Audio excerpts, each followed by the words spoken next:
മത്തായിയുടെ സുവിശേഷത്തിലെ 40-ാമത്തെ ഉപമയാണ് ഇന്ന് നമ്മൾ വായിച്ചു കേട്ടത്. ഈ ഉപമയെ സാമൂഹികമായ പശ്ചാത്തലത്തിൽ ധ്യാനിക്കാവുന്നതാണ്. ഒപ്പം ഇതിനെ പ്രതീകാത്മകമായും നമുക്ക് വ്യാഖ്യാനിക്കാവുന്നതാണ്. പൊതുവെ നമ്മൾ ഈ വചനഭാഗത്തെ സാമൂഹിക പശ്ചാത്തലത്തിലാണ് ഇതിനെ ധ്യാനിക്കുകയും വ്യാഖ്യാനിക്കുകയും ചെയ്യും. എന്നാൽ ഇന്ന് നിങ്ങളുമായിട്ട് ഇതിനെ പ്രതീകാത്മകമായ തലങ്ങളിലൂടെ ഇതിനെ ഒന്ന് ധ്യാനിക്കാമെന്ന് വിചാരിക്കുകയാണ്. ഈ ഉപമയിൽ ഒന്നാമതായിട്ട് നമ്മൾ ശ്രദ്ധിക്കേണ്ട ഒരു കാര്യം, ഇവിടെ POC ബൈബിളിൽ വീട്ടുടമസ്ഥൻ എന്നാണ് എഴുതിയിട്ടുള്ളത്. അതേസമയം വിശുദ്ധ തർജ്ജിമയിൽ വീട്ടുടമസ്ഥനായ മനുഷ്യൻ എന്ന് പ്രതിപാദിക്കുന്നുണ്ട്. അപ്പോൾ ഒരു ബൈബിളിൽ വീട്ടുടമസ്ഥനെന്നും മറ്റൊരിടത്ത് വീട്ടുടമസ്ഥനായ മനുഷ്യനെന്നും. ഇവിടെ വീട്ടുടമസ്ഥൻ എന്ന് പറയുന്നത് ദൈവം തന്നെയാണ്. വീടെന്ന് പറയുന്നത് തീർച്ചയായിട്ടും സ്വർഗരാജ്യമാണ്. ആ വീടിൻ്റെ ഉടമസ്ഥൻ ദൈവമാണ്. ആ ദൈവം മനുഷ്യനായി അവതരിച്ചു. ആ ദൈവത്തിൻ്റെ മാനുഷിക ഭാവങ്ങൾ പ്രത്യേകമായിട്ട് നമ്മൾ മനസ്സിലാക്കുന്നതിന് വേണ്ടിയിട്ടാണ് വിശുദ്ധ ബൈബിളിൽ വീട്ടുടമസ്ഥനായ മനുഷ്യൻ എന്ന് വിവക്ഷിക്കുന്നത്. ഇവിടെ അതിരാവിലെ ആണ് വിളിക്കുക. ഏറ്റവും ആദ്യത്തെ വിളി അതിരാവിലെയാണ്. ഈ അതിരാവിലെ വിളിക്കുമ്പോൾ മാത്രമാണ് കരാറ് വയ്ക്കുന്നത്. ഒരു ധനാറയ്ക്ക് നീ ജോലി ചെയ്യണം എന്നുള്ള കരാറ് വയ്ക്കുക. അത് കഴിഞ്ഞിട്ട് പിന്നീട് പല വട്ടവും ജോലിക്കാരെ വിളിക്കുന്നുണ്ട്. അവിടെയൊന്നും കരാറ് വയ്ക്കുന്നില്ല. 6-ാം മണിക്കൂർ, 3-ാം മണിക്കൂറിലും 6-ാം മണിക്കൂറിലും 9-ാം മണിക്കൂറിലും കരാറ് വയ്ക്കുന്നില്ല. ന്യായമായത് തരാം എന്നേ പറയുന്നുള്ളൂ. 11-ാം മണിക്കൂറിൽ വിളിക്കുന്നവരെ അതുപോലും പറയുന്നില്ല. മുന്തിരിത്തോട്ടത്തിലേക്ക് ജോലി ചെയ്യാൻ പോകാൻ മാത്രമേ പറയുന്നുള്ളൂ. ഇത് നമ്മളൊന്ന് ശ്രദ്ധിക്കപ്പെടേണ്ടതാണ്. നമുക്ക് ദൈവവുമായുള്ള ബാന്ധവത്തിൽ കരാറോടുകൂടിയുള്ള ബാന്ധവമാകാം, ന്യായത്തിൻ്റെ പേരുള്ള ബാന്ധവമാകാം, ഇതൊന്നുമില്ലാത്ത ബന്ധവുമാകാം എന്ന് സാരം. ഉദാത്തമായ ദൈവമനുഷ്യ ബന്ധത്തിൽ കരാറിൻ്റെ ആവശ്യമില്ല, ന്യായം ചോദിക്കണതിൻ്റെ ആവശ്യമില്ല, മറിച്ച് ദൈവത്തിൻ്റെ ഹിതം നിറവേറ്റുക എന്ന് മാത്രമാണ്. അതാണ് 11-ാം മണിക്കൂറിൽ വേലയ്ക്ക് വന്നവർ ചെയ്തത്. ഒരു പക്ഷേ നമ്മുടെയൊക്കെ ജീവിതത്തിൽ ദൈവവുമായുള്ള ബന്ധത്തെ ഒന്ന് ഇത്തരത്തിൽ വ്യാഖ്യാനിക്കുന്നത് നല്ലതാണ്. ഏതെങ്കിലും വ്യവസ്ഥയുടെ വെളിച്ചത്തിൽ ഞാൻ പരീക്ഷയ്ക്ക് ജയിച്ചു കഴിഞ്ഞാൽ നൊവേനയ്ക്ക് പോയിക്കോളാം, ഞാൻ എനിക്ക് ദൈവം ഇത് ചെയ്തു തന്നു കഴിഞ്ഞാൽ ഇന്ന നേർച്ച കൊടുത്തേക്കാം, ഇതൊക്കെ കരാറാണ്. അതേസമയം ഈ വ്യവസ്ഥകളൊന്നുമില്ലാതെ ഞാൻ ദിവസം പള്ളിയിൽ പോയേക്കാം, എനിക്ക് വേണ്ടത് തന്നേക്കണം, അല്ലെങ്കിൽ ഇന്നത്തെ കൊന്ത ഇതിനു വേണ്ടി കാഴ്ചവെക്കുന്നു, നീ അത് ചെയ്തു തന്നേക്കണം, ന്യായമായിട്ട് ചെയ്തേക്കണം എന്ന് പറയുന്നൊരു കണ്ടീഷനുണ്ട്. 3-ാമത്തെ കണ്ടീഷൻ ഇതൊന്നുമില്ല, ദൈവത്തിൻ്റെ ഹിതം നിറവേറ്റി ജീവിക്കുക എന്നത് മാത്രം. ഒരു പക്ഷേ ഉദാത്തമായ ദൈവമനുഷ്യ ബാന്ധവത്തിൻ്റെ സൂചനയാണ് ഈ 11-ാം മണിക്കൂറിൽ വന്നവർ. കരാറില്ല, ന്യായമായതൊന്നും അവകാശപ്പെടുന്നില്ല, മറിച്ച് അവൻ പറയുന്നത് കേൾക്കുക മാത്രം. ഇവിടെ ഈ 11-ാം മണിക്കൂറിൽ കണ്ടെത്തിയവരോട് ഈശോ ഒരു ചോദ്യം ചോദിക്കുന്നുണ്ട്. ഈശോ അല്ല, ഈ വീട്ടുടമസ്ഥൻ, നിങ്ങൾ ഇവിടെ പകൽ മുഴുവൻ അലസരായി നിൽക്കുന്നത് എന്തുകൊണ്ട്? മത്തായിയുടെ സുവിശേഷത്തിലെ ചോദ്യങ്ങളുടെ ലിസ്റ്റ് എടുക്കുമ്പോൾ അത് 85-ാമത്തെ ചോദ്യമാണ്. 85, 86, 87, 88 ഇങ്ങനെ 4 ചോദ്യങ്ങൾ ഇന്നത്തെ വചനഭാഗത്ത് വരുന്നുണ്ട്. അതിൻ്റെ അത് ആദ്യത്തെ ചോദ്യമാണിത്: നിങ്ങൾ അലസരായി നിൽക്കുന്നത് എന്തുകൊണ്ട്? ഈ കാലം നമുക്ക് കൊറോണ കാലമാണ്, അതുകൊണ്ട് സാമൂഹ്യ അകലം പാലിക്കേണ്ടതാണ്. പല കാര്യങ്ങളും നടക്കുന്നില്ല, അതുകൊണ്ട് വെറുതെ ഇങ്ങനെ ടി വി കണ്ട് മൊബൈൽ കുത്തി ഒക്കെ സമയം കളഞ്ഞേക്കാം എന്ന് വിചാരിച്ചു പോകുന്നവരൊക്കെയും ഈ വചനത്തെ ഒന്ന് ധ്യാനിക്കേണ്ടതാണ്. ജീവിതം മുഴുവൻ, കാലം മുഴുവൻ, ദിവസം മുഴുവൻ, സമയം മുഴുവൻ അലസരായി ജീവിക്കുന്നത് എന്തുകൊണ്ട്? വീട്ടുടമസ്ഥനായ ദൈവം നമ്മളോട് ചോദിക്കുന്ന ചോദ്യമാണ്: എന്തുകൊണ്ട് അലസരായി ജീവിക്കുന്നു? അലസത വെടിയേണ്ട കാലമായി എന്ന് ഓർമ്മപ്പെടുത്തുകയാണ്.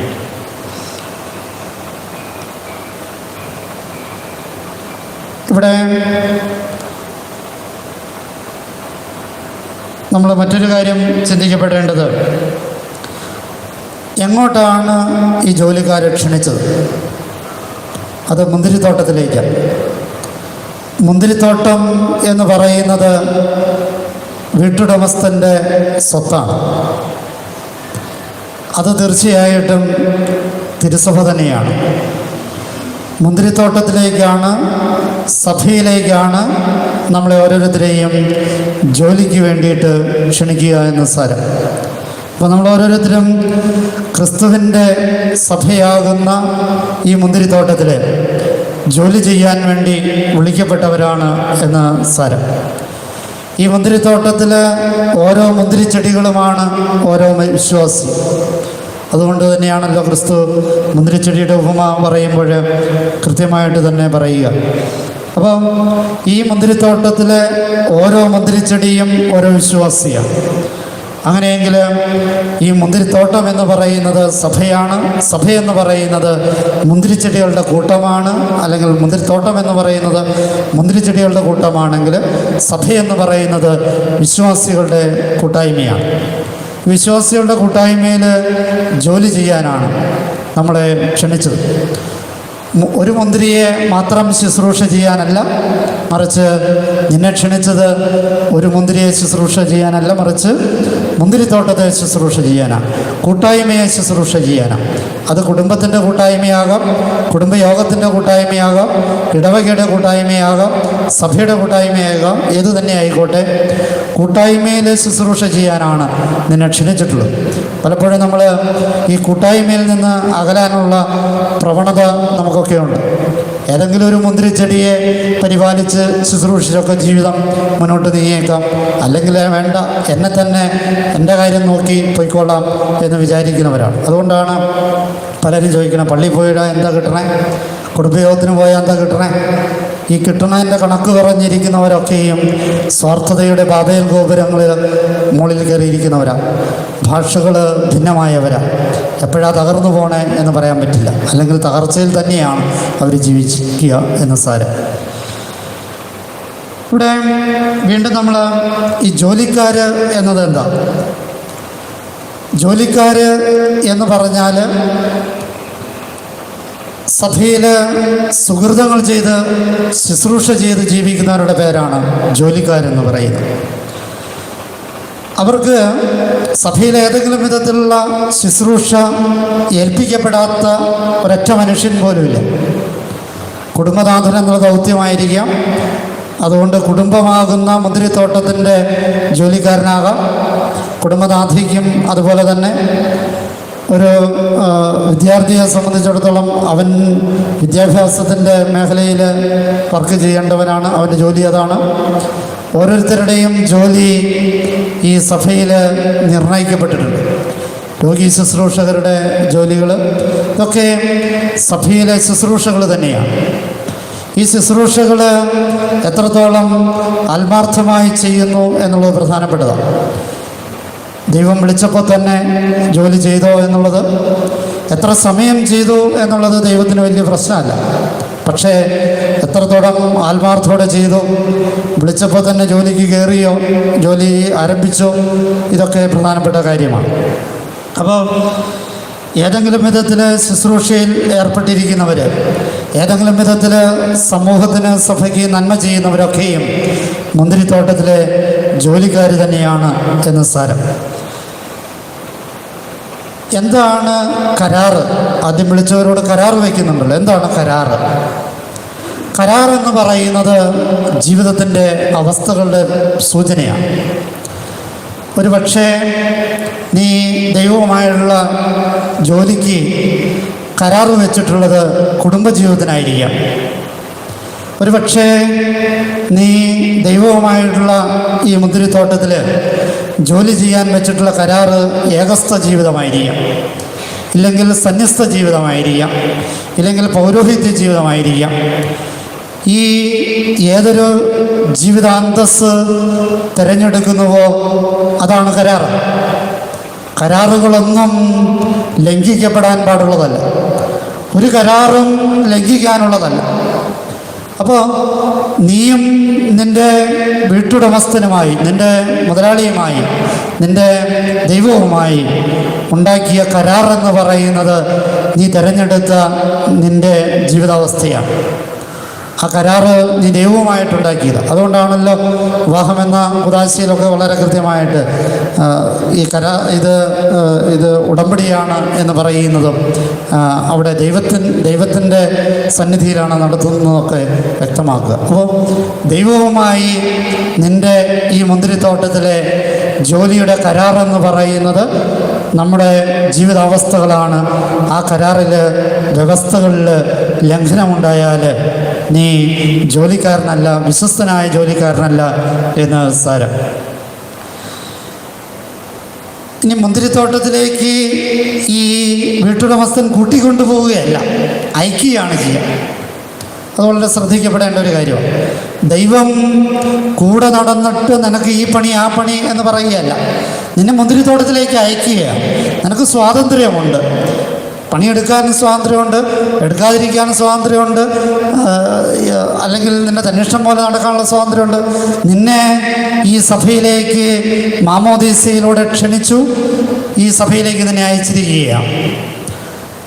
ഏതു വിധത്തിലും ജീവിക്കാനായിട്ടുള്ള ഈ മുന്തിരിത്തോട്ടത്തിൽ തന്നിഷ്ടം പോലെ ജീവിക്കാനുള്ള സ്വാതന്ത്ര്യം നിനക്കൊണ്ട്. നീ അയക്കപ്പെട്ടിരിക്കുകയാണ്. നിൻ്റെ കൂടെ നടന്ന് ആ പണി ചെയ്യ്, ഈ പണി ചെയ്യ് എന്ന് പറഞ്ഞുകൊണ്ട് നമ്മുടെ മാതാപിതാക്കന്മാർ കുട്ടികളെ പഠിപ്പിക്കാൻ നടക്കുന്നത് പോലെ നടക്കുന്ന ഒരു ദൈവമല്ല നമുക്കുള്ളത്. മറിച്ച് വിളിച്ചു, മാമോദീസയിലൂടെ അയച്ചു, നിൻ്റെ യുക്തി അനുസരിച്ച് നിനക്ക് ജോലി ചെയ്യും. അപ്പോൾ ഈ അയക്കപ്പെട്ടവന് ഉത്തരവാദിത്വം കൂടുതലാണ്. അവൻ സാഹചര്യങ്ങളെയും കാര്യങ്ങളെയും പഠിച്ച് വിലയിരുത്തി തൻ്റെ മനസ്സാക്ഷിക്കനുസരിച്ച്, തൻ്റെ ദൈവഹിതത്തിന് അനുസരിച്ച് കാര്യങ്ങളെ നിയന്ത്രിക്കാനും ചെയ്യാനുമൊക്കെയുള്ള വലിയ ഉത്തരവാദിത്വം സ്വാതന്ത്ര്യത്തോടൊപ്പം നമുക്കുണ്ട്. സ്വാതന്ത്ര്യം എത്രത്തോളം കൂടുതൽ ലഭിക്കുന്നുവോ അത്രത്തോളം ഉത്തരവാദിത്വം കൂടുതലാണ് എന്ന് സാരം. അപ്പോൾ നീ അയക്കപ്പെട്ടവനാണെന്ന് വരുമ്പോൾ നിൻ്റെ കൂടെ നടന്ന് അത് ചെയ്യ് ഇത് ചെയ്യ് എന്ന് പറയുന്ന ഒരു വീട്ടുടമസ്ഥനല്ല നമുക്കുള്ളത്. നമ്മളെ സ്വതന്ത്രമായി മുന്തിരിത്തോട്ടത്തിലേക്ക് അയച്ചവനാണ് എന്ന് സാരം. ഇനി ദിവസമാണ്, ഒരു ദിവസത്തെയാണ് എഗ്രിമെൻ്റ്. എന്താണ് ദിവസം? ദിവസം എന്ന് പറയുന്നത് ഇനി പറയുന്ന സമയത്തിൻ്റെ കാലങ്ങളൊക്കെയും രണ്ട് അർത്ഥങ്ങളിലൂടെ വ്യാഖ്യാനിക്കാം. ഒന്ന്, നമ്മുടെ ഓരോരുത്തരുടെയും വ്യക്തിപരമായ ജീവിതത്തിൻ്റെ ചരിത്രത്തിനുള്ളിൽ നിന്നുകൊണ്ട്. മറ്റൊന്ന്, ഈ ലോകചരിത്രത്തിൻ്റെ അല്ലെങ്കിൽ സഭാചരിത്രത്തിൻ്റെ പശ്ചാത്തലത്തിൽ നിന്നുകൊണ്ട്. അപ്പോൾ ദിവസം എന്ന് പറയുന്നത്, ദിവസം മുഴുവനുള്ള ജോലി അല്ലെങ്കിൽ ദിവസമുള്ള ജോലി എന്ന് വ്യക്തിപരമായി ഒരാളുടെ ജീവചരിത്രമാണ്. അവൻ്റെ മാമോദീസ തുടങ്ങി, ജന്മം തുടങ്ങിയല്ല, മാമോദീസ തുടങ്ങി അവൻ്റെ മരണം വരെയുള്ള കാലമാണ് ഒരു ദിവസം എന്ന് സാരം. രണ്ടാമതായിട്ട് അവൻ്റെ മറ്റൊരു ചരിത്രപരമായി അത് ക്രിസ്തുവിൻ്റെ ആഗമനം തുടങ്ങി ക്രിസ്തുവിൻ്റെ രണ്ടാം ആഗമനം വരെയുള്ള, ക്രിസ്തുവിൻ്റെ ഒന്നാമത്തെ ആഗമനം, അതായത് മനുഷ്യാവതാരം, ക്രിസ്തുവിൻ്റെ ജനനം തുടങ്ങി അടുത്ത ക്രിസ്തുവിൻ്റെ രണ്ടാമത്തെ യുഗാന്ത്യത്തിലുള്ള ക്രിസ്തുവിൻ്റെ വരവ് വരെയുള്ള കാലത്തെയാണ് ഒരു ദിവസം എന്ന് ചരിത്രപരമായി നമ്മളെടുക്കുക. ഇനി ഇതിൻ്റെ അകത്തുള്ള ഈ സമയക്രമീകരണങ്ങളുടെ അർത്ഥങ്ങളെ നമുക്ക് ഒന്ന് എടുക്കാം. ഏറ്റവും ആദ്യം വിളിക്കുന്നത് അതിരാവിലെയാണ്. അതിരാവിലെ എന്നുള്ളത് വ്യക്തിപരമായി ജീവിതത്തിൻ്റെ ആരംഭമാണ്. ചരിത്രപരമായി അത് യേശുവിൻ്റെ മരണത്തിന് മുമ്പുള്ള കാലമാണ്. ഈശോദാദ് പോലുള്ള 4-ാം നൂറ്റാണ്ടിലെ സുവിശേഷ പണ്ഡിതന്മാർ വളരെ കൃത്യമായിട്ടത് പറയുന്നുണ്ട്. യേശുവിൻ്റെ രക്ഷാകരമായ മരണോത്ഥാനങ്ങൾക്ക് മുമ്പുള്ള കാലത്തെ അതിരാവിലെ എന്നുള്ളതിൻ്റെ വിവക്ഷയിലാണ് പെടുത്തിയിട്ടുള്ളത്. അപ്പോൾ അതിരാവിലെ എന്ന് പറഞ്ഞാൽ ക്രിസ്തുവിൻ്റെ പരസ്യ ജീവിതകാലത്ത് ക്ഷണിക്കപ്പെട്ടവർ എന്നർത്ഥം സഭാചരിത്രത്തിൽ. അതേസമയം നിന്നെ സംബന്ധിച്ചിടത്തോളം അതിരാവിലെ എന്ന് പറയുന്നത് ജന്മത്തിൽ ഏറ്റവും അടുത്ത ദിവസങ്ങളിൽ മാമോദീസ സ്വീകരിച്ചെങ്കിൽ നീ അതിരാവിലെ ക്ഷണിക്കപ്പെട്ടവൻ. ചിലരൊക്കെ കുറച്ച് പ്രായമായ ആയതിൽ പിന്നെയാണ് മാമോദീസ സ്വീകരിക്കുന്നതെങ്കിൽ അതിരാവിലെ അല്ല, കുറച്ച് വൈകിയാണ് ക്ഷണിക്കപ്പെടുന്നത്. അപ്പം അതിരാവിലെ എന്നുള്ളത് ജീവിത ചരിത്രത്തിൻ്റെ പശ്ചാത്തലത്തിലാണ് നമ്മൾ എടുക്കേണ്ടത്. 3-ാം മണിക്കൂർ എന്ന് പറയുന്നത് ജീവചരിത്രത്തിൻ്റെ പശ്ചാത്തലത്തിൽ അത് യൗവനത്തിലാണ്. നീ ദൈവത്താൽ ക്ഷണിക്കപ്പെടുന്നത് യൗവനത്തിലാണോ അതോ ചെറുപ്പത്തിലാണോ അതോ വാർദ്ധക്യത്തിലാണോ എന്നുള്ള കാലത്തിൻ്റെ പരിഗണനയിലാണ് നീ ദൈവത്താൽ ക്ഷണിക്കപ്പെടുന്നത്. അപ്പോൾ വ്യക്തിപരമായിട്ട് അത് യൗവനമാണ് 3-ാം മണിക്കൂർ.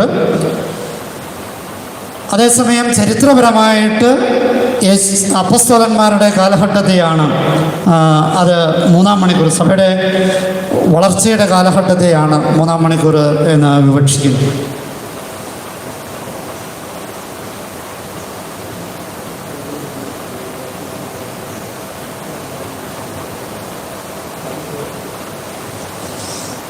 സഭയുടെ വളർച്ചയുടെ കാലഘട്ടത്തെ ആണ്, അതായത് അപ്പസ്തോലന്മാരുടെ കാലഘട്ടത്തെയാണ് ഈ 3-ാം മണിക്കൂർ എന്ന് വിവക്ഷിക്കുക.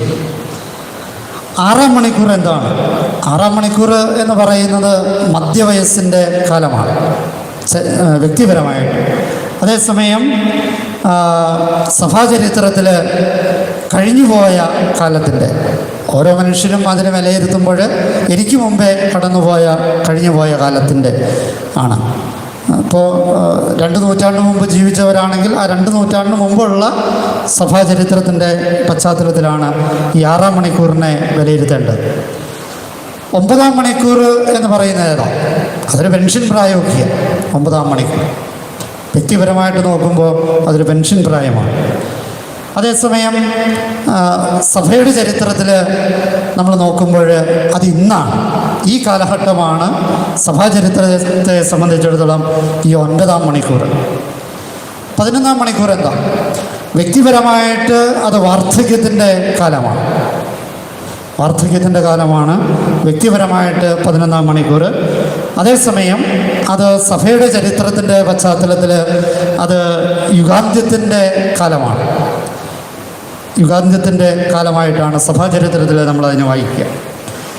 അപ്പോൾ ഈ ഒരു പശ്ചാത്തലത്തിൽ വേണം ഈ വചനത്തിൻ്റെ, ഞാൻ നിങ്ങളോട് ഇതിൻ്റെ വ്യാഖ്യാനം പറഞ്ഞു തരുന്നതിനേക്കാൾ വ്യാഖ്യാനത്തിൻ്റെ വഴികളാണ് നിങ്ങൾക്ക് കൂടുതലായിട്ട് പറയുക. മീൻ പിടിച്ചു കൊടുക്കുന്നതിനേക്കാൾ ചൂണ്ട കൊടുക്കുന്നതാണ് കൂടുതൽ നല്ലത് എന്നതുകൊണ്ട് നിങ്ങളുടെ വ്യാഖ്യാനത്തിനുള്ള വഴികൾ ഞാൻ നിങ്ങൾക്ക് തുറന്നു തരികയാണ്. കൂടുതൽ സമയമെടുത്ത് ഇതിനെ ധ്യാനിക്കേണ്ടത്. ഇനി പകലിൻ്റെ അധ്വാനവും ചൂടും സഹിച്ചവർ ആരാ?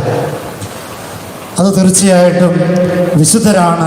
ഈ പകലിൻ്റെ ചൂടും അധ്വാനവും ഒക്കെ സഹിച്ചവർ എന്ന് നമ്മൾ മനസ്സിലാക്കണം. അത് വ്യക്തിപരമായിട്ട്. അതേസമയം ഈ പകലിൻ്റെ ചൂട് കൂടുതൽ അനുഭവിച്ചവർ സഭയുടെ ചരിത്രത്തിൽ എടുത്തു നോക്കുമ്പോൾ ഏറ്റവും കൂടുതൽ ദൈവത്തിന് വേണ്ടി വിശ്വാസത്തിന് വേണ്ടി പീഡകൾ സഹിച്ചവരാരോ അവരാണ് പകലിൻ്റെ ചൂട് അതുപോലെ തന്നെ അധ്വാനവും സഹിച്ചവർ എന്നർത്ഥം. അപ്പോൾ വ്യക്തിപരമായിട്ട് വിശുദ്ധ ജീവിതം നയിക്കുന്നവനാണ് ഈ ചൂടും അധ്വാനവും സഹിക്കുന്നതെങ്കിൽ സഭാപരമായിട്ട് നോക്കുമ്പോൾ സഭയ്ക്ക് വേണ്ടി ഏറ്റവും കൂടുതൽ ത്യാഗങ്ങൾ സഹിച്ചവർ, പ്രത്യേകിച്ച് മതവർദ്ധന കാലഘട്ടത്തിലൊക്കെ. മതവർദ്ധന കാലഘട്ടം എന്ന് പറയുമ്പോൾ അത് പഴയ കാലമല്ല, ഇന്നും മതവർദ്ധനം നടന്നുകൊണ്ടിരിപ്പുണ്ട് എന്ന് ലോകത്തിലേക്ക് കണ്ണോടിക്കുമ്പോൾ നമുക്ക് കാണാൻ സാധിക്കും. അങ്ങനെ മതവർദ്ധനത്തിലൂടെ കടന്നു പോകുന്നവരൊക്കെയും ഈ പകലിൻ്റെ ചൂടും ഒക്കെ സഹിച്ചവരാണ്. അവരെ ദൈവം ഈ അല്ലെങ്കിൽ വീട്ടുടമസ്ഥൻ അവഗണിക്കുന്നില്ല, അവർക്കും നീതിയായിട്ടുള്ളത് കൊടുക്കും എന്നുള്ള ഉറപ്പാണ് ക്രിസ്തു ചെയ്യുന്നത്, അല്ലെങ്കിൽ വീട്ടുടമസ്ഥൻ ചെയ്യുന്നത്. ഇനി എന്താണ്, എപ്പോഴാണ് ഈ കൂലി കൊടുക്കുക? അത് വൈകുന്നേരമാണ്. എന്താണ് വൈകുന്നേരം? വൈകുന്നേരം എന്ന് പറയുന്നത് യുഗാന്ത്യമാണ്. യുഗാന്ത്യത്തിൻ്റെ സൂചനയാണ് വൈകുന്നേരം. ഇനി എപ്പോഴാണ് നമ്മൾ വിളിക്കുക? വിളി പല സമയത്താണ്. വിളിയെന്ന് വെച്ചാൽ എന്താണ്? വിളിയെന്ന് വെച്ചാൽ വ്യക്തിപരമായിട്ട് അത് ജ്ഞാനസ്നാനമാണ്. ചരിത്രപരമായിട്ട് അത് നമ്മുടെ സുവിശേഷ പ്രഘോഷണത്തിന് ഇറങ്ങുന്ന, നമ്മൾ യഥാർത്ഥത്തിൽ ഞാൻ ഈ ചെയ്യുന്നത് എൻ്റെ സുവിശേഷ വേലയാണ് എന്ന് പറഞ്ഞുള്ള, അല്ലെങ്കിൽ അത്തരത്തിലുള്ള ഒരു ദാമ്പത്യ ബന്ധമോ അത്തരത്തിലുള്ളൊരു കുടുംബ ബന്ധമോ അത്തരത്തിൽ ഒരു കുടുംബ യൂണിറ്റിലെ പ്രവർത്തനങ്ങളോ അത്തരത്തിലൊരു ഇടവകയിലെ പ്രവർത്തനങ്ങളോ നീ എപ്പോൾ ചെയ്യാൻ ആരംഭിക്കുന്നുവോ അപ്പോൾ നീ തമ്പുരാൻ്റെ വിളിക്ക് ഉത്തരം കൊടുത്തു എന്നർത്ഥം.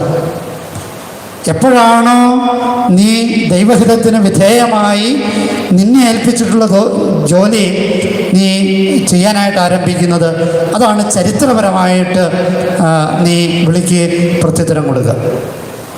വ്യക്തിപരമായിട്ട് അത് നിന്നെ മാമോദീസയിലാണ് വിളിക്ക് പ്രത്യുത്തരം കൊടുക്കുന്നത്. പക്ഷേ അതിൻ്റെ പ്രായോഗിക തലത്തിൽ നീ പ്രത്യുത്തരം കൊടുക്കുന്നത് എപ്പോഴാണോ നീ ബോധ്യത്തോടുകൂടി ഇതെൻ്റെ സുവിശേഷ ദൗത്യമാണ്, പ്രേക്ഷിത വേലയാണ്, എൻ്റെ ദാമ്പത്യം, എൻ്റെ കുടുംബം, എൻ്റെ ഇടവകയിലെ ശുശ്രൂഷകൾ, എൻ്റെ കുടുംബ യൂണിറ്റിലെ ശുശ്രൂഷകൾ, എൻ്റെ ഭക്ത സംഘടനയിലെ പ്രവർത്തനങ്ങൾ, ഇത് ദൈവിക ദൗത്യമാണ് എന്ന് വിചാരിച്ച്, അല്ലെങ്കിൽ പള്ളിയിൽ ഇപ്പോൾ കുർബാനയ്ക്ക് ശുശ്രൂഷികളായിട്ട് വരുന്നു, അല്ലെങ്കിൽ ഗായക സംഘത്തിൽ വരുന്നു, അല്ലെങ്കിൽ കൈകാരന്മാരായിട്ട് വരുന്നു, അല്ലെങ്കിൽ വൈസ് ചെയർമാനായിട്ട് വരുന്നു, അല്ലെങ്കിൽ കുടുംബ യൂണിറ്റ് ഭാരവാഹി, എന്തുമായിക്കോട്ടെ, നിൻ്റെ ശുശ്രൂഷ സ്ഥാനത്തിന് വേണ്ടിയിട്ടാണ്, അല്ലെങ്കിൽ കാശിന് വേണ്ടിയിട്ടാണ്, അല്ലെങ്കിൽ കയ്യടിക്ക് വേണ്ടിയിട്ടാണ് എന്ന് വരുമ്പോൾ അത് ദൈവത്തിനോടുള്ള വിളിക്കുള്ള പ്രത്യുത്തരമല്ല, അത് കച്ചവടമാണ്. അതേസമയം നീ ഇത് ദൈവിക ദൗത്യമാണെന്ന് വിശ്വസിച്ച് ആ ദൈവിക ലക്ഷ്യം മാത്രം വെച്ചുകൊണ്ട് നീ ഈ ദൗത്യത്തിലേക്ക് ഏർപ്പെടുമ്പോൾ അത് വിളിക്കുള്ള പ്രത്യുത്തരമാണ്. മുന്തിരിത്തോട്ടത്തിൻ്റെ ജോലിയിലേക്ക് നീ പ്രവേശിക്കുകയാണ് എന്ന് സാരം. ഇനി എന്താണ് കരാറ്? നിനക്ക് എന്ത് തരാമെന്നാണ് പറഞ്ഞേ? ഒരു ധനാറ. എന്താണ് ഈ ഒരു ധനാറയുടെ അർത്ഥം? ഒരു ധനാറ എന്ന് വെച്ചാൽ സ്വർഗരാജ്യമാണ്. ഒരു ധനാറ എന്ന് വെച്ചാൽ സ്വർഗരാജ്യം. അവസാനം വന്നവന് കൊടുത്തതും സ്വർഗരാജ്യമാണ്, ആദ്യം വന്നവനും കൊടുത്തത് സ്വർഗരാജ്യമാണ്. അപ്പോൾ അവസാനം വന്നവന് സ്വർഗരാജ്യം കിട്ടിക്കഴിഞ്ഞപ്പോൾ ആദ്യം വന്നവൻ വിചാരിച്ചു കൂടുതൽ കിട്ടുമെന്ന്. എന്താണ് ഈ കൂടുതൽ കിട്ടുന്നതിൻ്റെ അർത്ഥം? അത് നമുക്കൊക്കെ ഒരു സ്വഭാവമുണ്ട്. ഇവിടെയൊക്കെ നമ്മുടെ ഈ ഭൂമിയിൽ സ്ഥാനമാനങ്ങളിൽ താല്പര്യരായിരിക്കുന്നത് പോലെ തന്നെ സ്വർഗരാജ്യത്തിലും എന്തെങ്കിലുമൊക്കെ സ്ഥാനം കിട്ടണമെന്ന് മോഹമുണ്ടാകാം. അതുകൊണ്ടാണല്ലോ സബദീപുത്രന്മാർ ചോദിക്കുക, നിൻ്റെ ഇടത്തും വലത്തും ഇരിക്കാനുള്ള അവകാശാർക്ക. അപ്പോൾ കൂടുതൽ കിട്ടുക എന്ന് പറയുമ്പോൾ സ്വർഗരാജ്യത്തിൽ തന്നെ കൂടുതൽ സ്ഥാനത്തിലേക്ക് വരിക എന്നുള്ളത്. നമുക്കറിയാം, നവംബർ 1 സഭ സകല വിശുദ്ധരുടെയും തിരുനാൾ ആചരിക്കുക. ആചരണത്തിൻ്റെ അർത്ഥം ഇതാണ്: സഭ ഔദ്യോഗികമായി വിശുദ്ധരാണെന്ന് പ്രഖ്യാപിക്കാത്ത ഒരുപാട് വിശുദ്ധരുണ്ട്. അവരൊക്കെ വിശുദ്ധ ജീവിതം നയിച്ചവരാണ്, സ്വർഗരാജ്യം പ്രാപിച്ചവരാണ്. പക്ഷേ അവർ ഔന്നത്യത്തിലേക്ക് എത്താനായിട്ട് അല്ലെങ്കിൽ ശ്രേഷ്ഠ സ്വർഗീയ പ്രാപ്തിയിലേക്ക് എത്തിയെന്ന് ഉറപ്പില്ലാത്തതുകൊണ്ട് അവരുടെ പേര് പറഞ്ഞിട്ടില്ലെന്ന് മാത്രം. അപ്പോൾ പേര് പറയാത്ത, വിശുദ്ധരായി പ്രഖ്യാപിക്കാത്ത ഒരുപാട് വിശുദ്ധരുണ്ട്. പറഞ്ഞു വന്നിട്ട് പൊരുളിതാണ്: സ്വർഗരാജ്യത്തിൽ തന്നെ ഉന്നതമായ സ്ഥാനം ലഭിക്കാൻ നീ ആഗ്രഹിക്കേണ്ട. നീ വിശുദ്ധമായ ജീവിതം നയിക്കുക, നീ വിശുദ്ധനായിട്ട് പ്രഖ്യാപിക്കപ്പെടണം എന്ന് മോഹിക്കരുത് എന്നാണ് അതിൻ്റെ പൊരുൾ. അപ്പോൾ ഈ സ്വർഗരാജ്യത്തിലേക്ക് നിൻ്റെ ലക്ഷ്യം ഈ ഒരൊറ്റ ധനാറയായിരിക്കണം. ഒറ്റ ധനാറ എന്താണത്? സ്വർഗരാജ്യമാണ് നിൻ്റെ ലക്ഷ്യം. നിൻ്റെ ജോലിയുടെ ലക്ഷ്യം സ്വർഗരാജ്യം മാത്രമായിരിക്കണം. ഈ ഒരൊറ്റ ധനാറയിൽ ഒരൊറ്റ ചിന്തയുമായി, ഒരൊറ്റ ലക്ഷ്യവുമായി മുന്നേറാൻ ഉള്ള കൃപ യാചിച്ചുകൊണ്ട് നമ്മുടെ സഭയിൽ, ഈ മുന്തിരിത്തോട്ടത്തിൽ ക്രിസ്തുവിൻ്റെ അല്ലെങ്കിൽ ഉടമസ്ഥൻ്റെ, ദൈവത്തിൻ്റെ ഇഷ്ടമനുസരിച്ച് ഉദാത്ത ജോലിക്കാരായി ജീവിക്കാനുള്ള കൃപ യാചിച്ചുകൊണ്ട് ഈ ബലി നമുക്ക് തുടരാം. പിതാവിൻ്റെയും പുത്രൻ്റെയും പരിശുദ്ധാത്മാവിൻ്റെയും നാമത്തിൽ ആമേൻ.